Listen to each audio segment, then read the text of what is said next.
Dadwethu. Njengoba besike sancokola lo Mtata. Nke.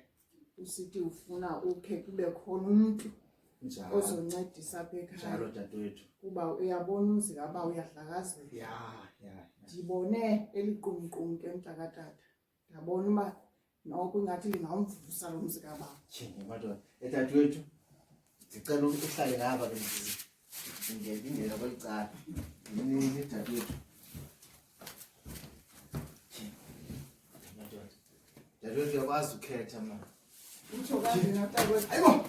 Hayibo ngumhlala abantwana madoda abo. Ngobani lapha? Sesinozuka ngobani ke ngoba? Hayi, ngabafazi bakabhuti. Hayi ungabi naxhala wena mntasekhaya. Ungabi naxhala.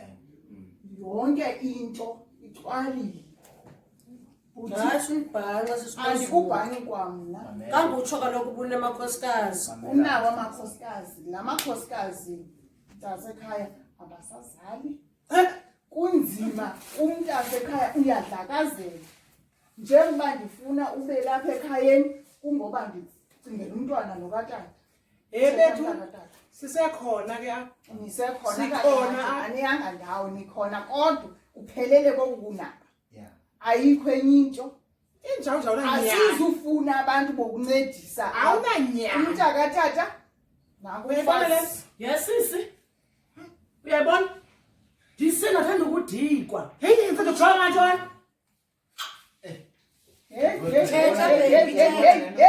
Incedeni. Kaloku. Thetha baby. Kaloku mamela sithando sami ne.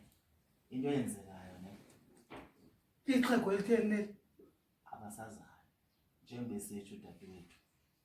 Uyabona lapha phandle xa ujikela lapha ngemva kwendlu kukhona ubuhlanti. Dinenkomo, dinegusha, dinebhoko. Sekankrinsi. Khanime. Kangoba ndinemali endiyilindeleyo, imali yengozi. Sidinga ndini. Ngumthatha nawe. Bakhona unkrinsi. Abantwana bethu bawudlalela asintu.